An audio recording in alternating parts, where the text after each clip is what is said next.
Welcome everyone to this episode of the Palmetto Guardian. I'm Sergeant Chelsea Baker. And I'm Sergeant Tim Andrews. And June is a very busy month for us. We had the LGBTQ Awareness Month, as well as the 100 Days of Summer.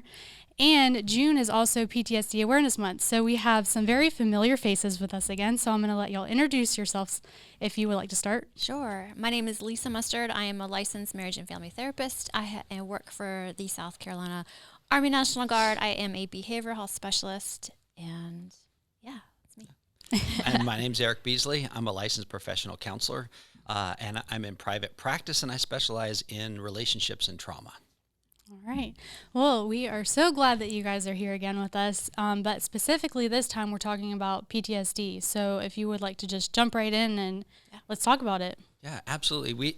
I brought with me today a list of several myths that we have about PTSD, because at this point, I feel like everybody has heard that, PTSD, post-traumatic stress disorder, people know what that is at this point, but there's still a lot of misunderstanding about what it is.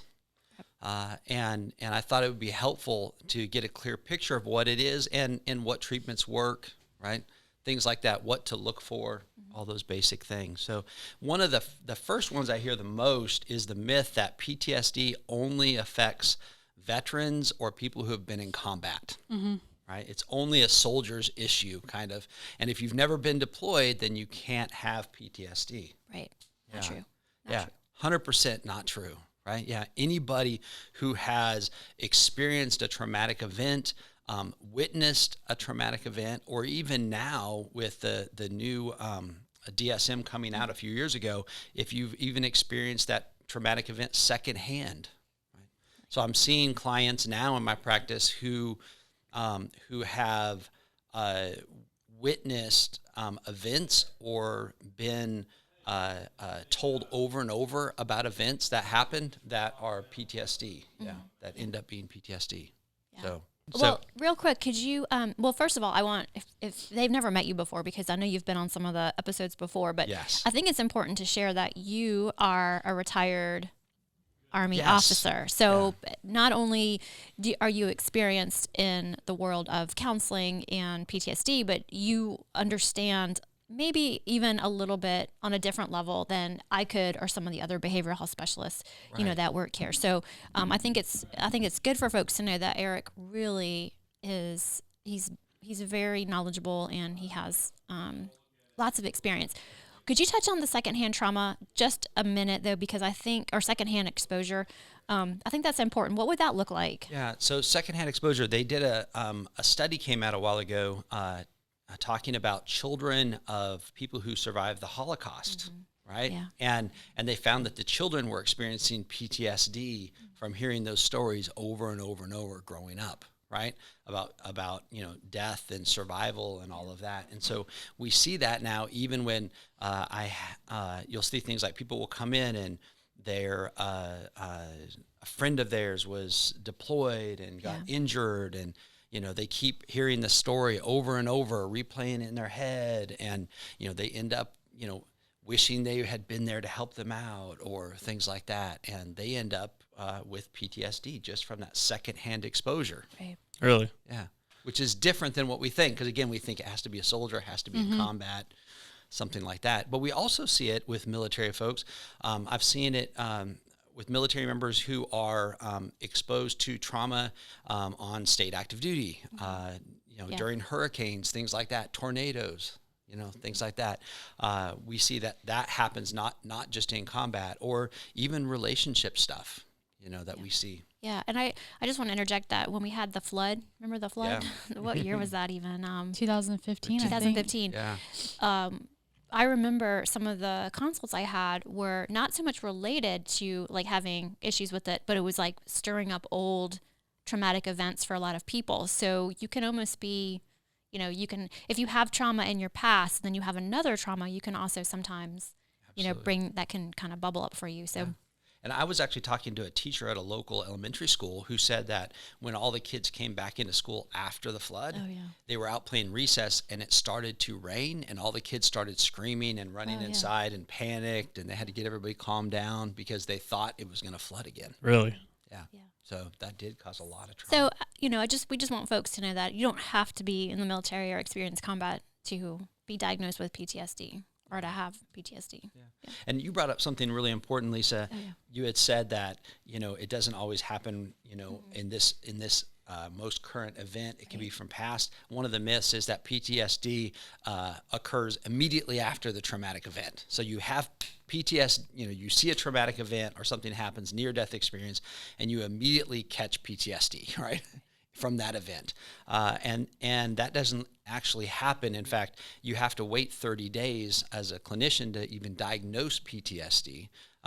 In a shorter period of time, we'd call that acute stress disorder, because it may not develop into PTSD, right? You may just need to recover from that stress. And I think about clients I work with in my practice who have been involved in automobile accidents. And they'll come in and talk to me, and it doesn't even, they've resolved it. They come in under a lot of stress with a lot of PTSD type symptoms, but we're able to work through that within the first 30 days, and it never develops into PTSD. But also, though, I've been very open, like you said, about my struggles with PTSD, and I came back from my first deployment with PTSD. But I'm a soldier and I'm tough enough, and if I ignore it, it'll go away, or I'll just, white knuckle through it. And so I ended up going on a second deployment, and it wasn't until I came back from that one that I finally, reached out and actually contacted a psychiatrist at Fort Jackson. And was diagnosed and started going through all of that treatment process, right? And with all of that. And so for me, it happened probably 6 to 9 months after the most recent exposure is when I finally went to somebody. It started to get worse and worse, panic attacks, things like that on the road, right? And that finally sparked me to get treatment with that. And so sometimes it can be months or even years after the exposure when we start noticing symptoms. Yeah. Right? Now, what would be those symptoms? Because, like you're saying, it could not happen right away. Like, Right. what would those warning signs be? To see, absolutely. So not everybody has the same symptoms, and that's actually one of the other myths, is not all the symptoms are the same for each person. But with those symptoms, what you'll see is there's some categories. One of them is re-experiencing the event over and over, right? Maybe daydreams, maybe nightmares.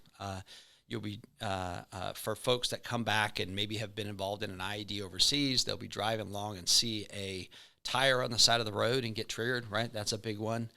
For people who are maybe involved, their trauma is assault, right? They may see somebody that looks familiar, or maybe a smell. Sometimes it's a smell can trigger that re-experiencing, and so they re-experience that event over and over. Another one is avoidance. So there's certain places they won't go. My pretty much whole Guard career, I would be invited to go to football games, right across the street here at the stadium. And after I came back from my deployment, the idea of being in the stands with thousands of people, that just was not happening. Right.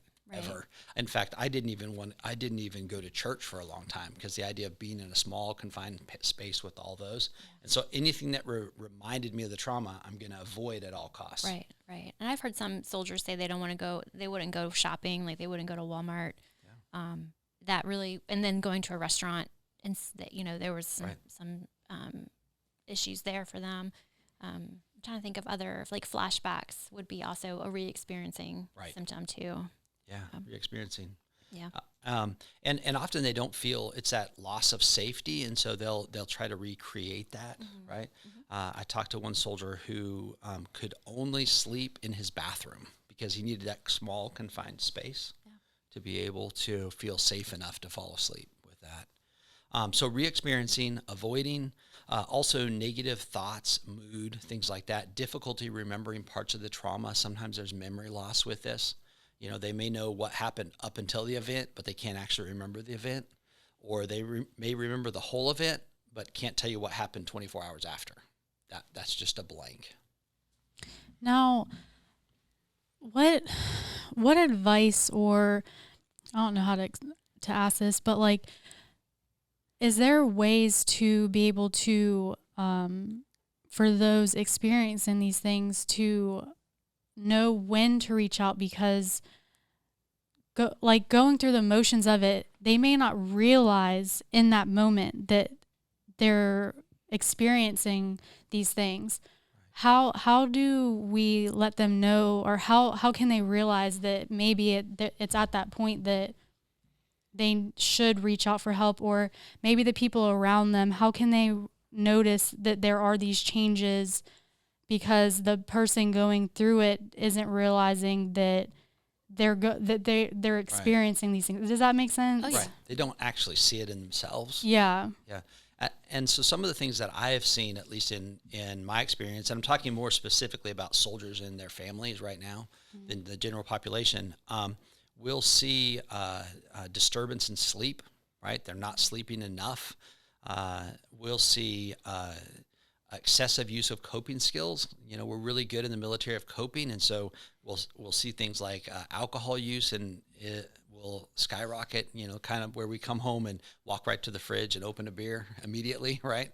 That kind of behavior. It doesn't mean you have PTSD, and then loss of emotional control, right? We were never really an angry person before, but now we're always angry. We're always upset, and our reactions are far exceed what would be appropriate in that situation, right? Okay.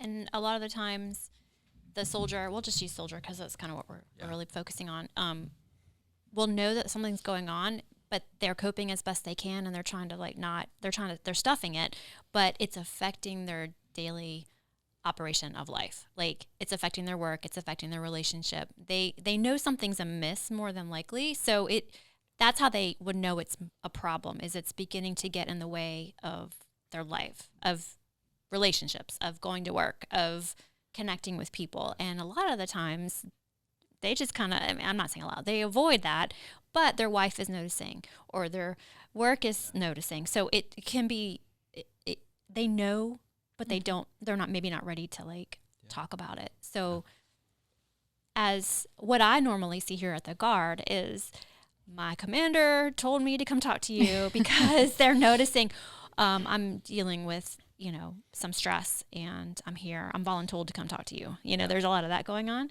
Mm-hmm. And so we kind of talk about, we do I do kind of an assessment of the symptoms and get a sense of okay, well, and a lot of times they're not ready to talk about the trauma, and that's fine. You don't have to talk about the trauma. We just have to know, this is becoming an issue for you, and we need to get you into some type of support. So that's usually how I see it. A lot of times the wife will call. I'll get a call from the spouse. That has happened many times over the years. And they're not ready to come talk to you, but they said I could call you. There's that conversation. Or he doesn't know I'm calling, and this is really getting out of control, and I'm concerned about what's going to happen. So every call is different. Every soldier is different. Every family is different. There's no cookie cutter, approach. It's just, And it is okay. It's kind of like when we talk about suicide, we're like, don't be afraid to ask questions, mm-hmm. talk about it. It's the same thing with PTSD. And in my practice, what I see that women are typically, they notice more something's going on, and they will seek out treatment. For men, it's usually one of two things. Either they get an ultimatum by their wife, right? Or they have panic attacks. They'll be on the way to work and they'll start crying, right? And obviously you're not supposed to do that if you're a soldier. You're not supposed to cry on the way to work. So that's a problem. Or they're worried that they're going to, start crying in a staff meeting, or when they're doing PMCS in the motor pool, or right. Yeah. And so they're terrified of that more than actually going to counseling. But, since we brought up going there, a lot of times people are hesitant to go. They're worried. I did an intake just the other day, and at the end, I asked them, how was the first session of counseling? And they said, I thought we would have to dive right into it when I walked into the door. And I said, and then when you told me we wouldn't talk about the actual traumatic event until next time, it was so much easier. Oh, yeah. So often people will sit in the parking lot, and I'll look out my window and I'll see them sitting there, and I'm like, I wonder if they're going to come in or not, because they're trying to decide. Right. Yeah, that's pretty common too. Yeah, for sure. But we have great therapies now that we didn't have even 20 years ago for that. and I did want to just touch on those just briefly on some of those therapies that we have. We started out using something called exposure therapy, which we don't do a lot of. I don't see a lot of people doing exposure therapy anymore. Probably the best known one now that's used most effectively is eye movement desensitization and reprocessing, EMDR. And if you haven't seen that, you can look up videos, but they use a bilateral stimulation. So you'll look at a light bar as it goes back and forth, or they have these little buzzies that will buzz and you hold them in your hand. Yeah. Or even you wear headphones and they'll have a tone go back and forth, right? And that helps you sort of sort all of the memories out and reprocess it in a healthy way. We also use forms of cognitive behavior therapy, like cognitive processing therapy. The VA really likes cognitive processing therapy also. And military people seem to like that because it's structured. It's, 12 weeks and it's step by step. Yeah. Where you go through and challenge some of your unhealthy and biased beliefs and things like that. That's a really good therapy. There's lots of groups out there now that they can go to, support groups, things like that for PTSD. On the civilian side, but also at the VA or at Fort Jackson, they have some of those kind of things. I haven't checked at Fort Jackson lately, but I don't know if they're still doing that, right? And then the one a lot of times soldiers don't want to look at is medication, because they're like, I don't want to take pills. I don't want to be dependent on them. But I mentioned earlier that I went to see a psychiatrist, and he said, hey, I'm going to put you on some medication. And I said, there's no way I'm doing that. Just no way, right? And he told me, he said, Eric, the medication is is needed because right now you're in a rowboat in the middle of a hurricane, and the medication is going to calm the winds down just enough that you can start rowing towards shore. And when he said that, I thought, I can make that work, right? I can do that just for a certain period of time. Because a lot of people think PTSD is for life, and it doesn't have to be for life. You can take the medication, reduce the symptoms, get therapy, and come off the medication. That happens all the time with clients that I work with, and with friends and people in the military that I know. Yeah. So another treatment that's out there that's kind of up and coming, and I have to mention this because I'm fascinated by this, is MDMA. Have you guys heard of this? You've heard of it, the MDMA clinical trials that are going on, and there's actually they're entering phase 3 of the clinical trials, and what they're seeing is that MDMA therapy, it's MDMA. You take the MDMA and then you go through psychotherapy with a therapist there. They're showing that is a huge, I can't quote the percent of folks that are, 6, 9 months, 10 months later, cured of PTSD, but it's amazing. And they're actually doing clinical trials down in Charleston. So it's if somebody has been dealing with PTSD and they feel like nothing's working, they're kind of one of those hard cases, or they feel like they have resistant PTSD and the symptoms are just over and over. I would encourage folks to just search for the MDMA clinical trials going on in Charleston, because they're still looking for people to come and be a part of that clinical trial. It's fascinating though how the MDMA can just kind of help. When you go through the experience, it helps clear the pathways and kind of, in a sense, reprograms your brain. And it's just if people are interested in that, they can call me or send me an email. I can send them the information, or you can just look it up online. But that stuff fascinates me. Yeah, and it's really cool. There's so many new therapies out there. A local place here does microdosing of ketamine for depression, which is just having fantastic results and stuff like that. Yeah, somebody in Columbia is doing that. Yeah. So, it's really, people are invested in finding new solutions and new hope for mental health and mental health illness, especially PTSD. And all of this new research is coming out, and it's pretty exciting in the field of mental health. At least I get excited about it. I kind of geek out about this stuff.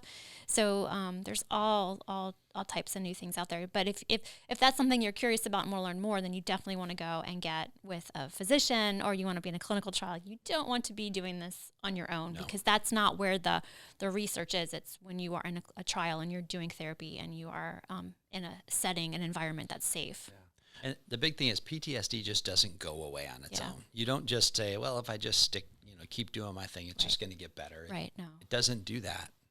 So you need to seek out that treatment. Yeah. Yeah. And I mean, I joke around, I don't joke around, but I've been saying this for a long time. I've been here on this campus for a long time, and I see folks who I know 8 years ago were going through this, and then I see them later and they're like, I'm still haven't gone yet. I'm like, what are you waiting for? There's nothing to, if you can only do this for yourself and have like hopefully a positive experience. There's nothing to be ashamed of. There's nothing wrong with you. You are not weak. It's not a character. You're not going to lose your security Right. clearance. I hear that all the time. Yeah. It's, the treatment is, there's so many new things out there that can help. I just hope people listening, if you've been struggling for a long time, just reach out. We can guide you. We can tell you which way to go. Yeah, be responsible for taking care of yourself like you're taking care of someone else. Right. Yeah. That's right. Exactly. Yeah.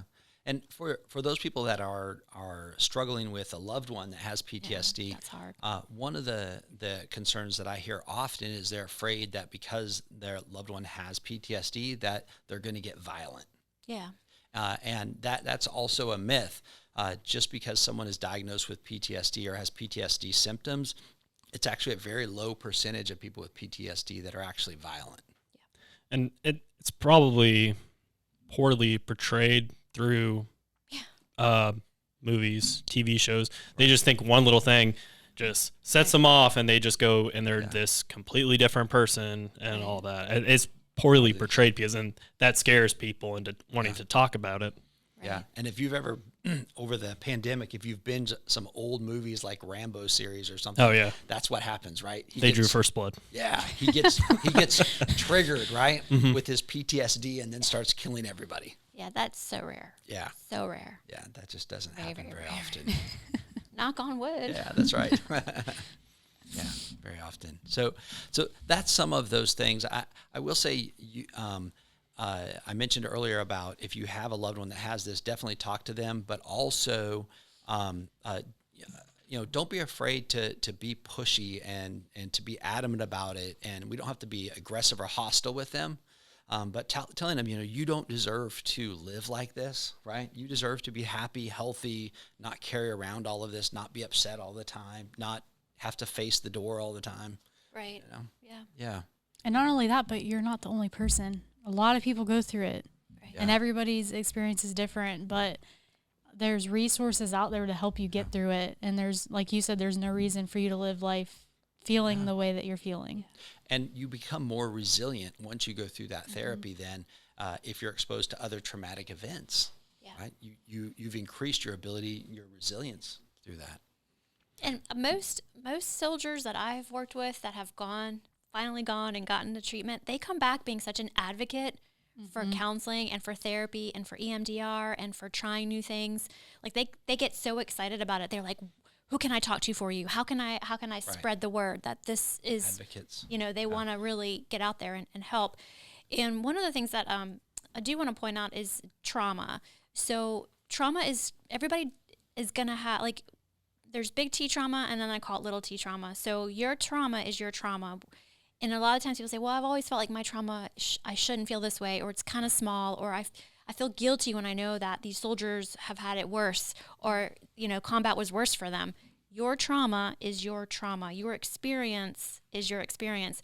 I'm not sitting here going, you're right. Like, no, so-and-so had a worse trauma than you. So you're going to like. Yours doesn't count. Yeah, yours doesn't count. No, everything is your experience is your experience, and how you respond to it and react to it is yours. So I do hear that a lot, and I want folks to know, like, that's okay. I don't sit here and have like a rating scale of where I think your trauma is and what it should be.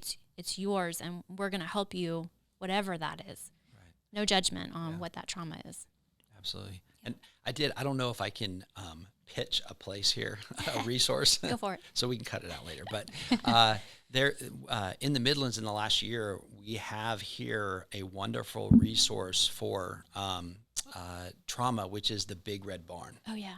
And so that they provide this wonderful therapy for soldiers, sailors, airmen, first responders as a cohort going through it together. And I've had patients of mine go through that and come back just changed in 5 days.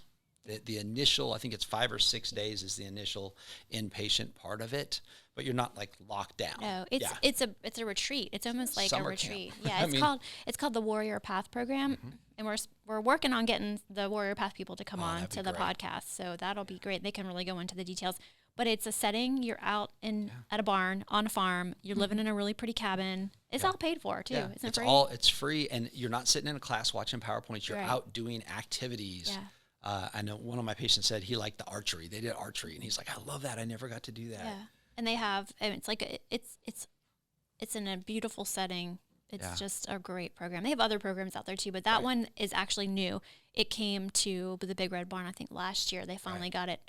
But you can just get on the Big Red Barn's website and you can look at Warrior Path and see the upcoming. And they have female only ones too. So that's cool. And if you expand, they're part of the, I think, Boulder Crest thing. That's where it came and from. they have family events you can go to too. Not in South Carolina, I don't think, but outside. So a great resource that we have right here locally in South Carolina.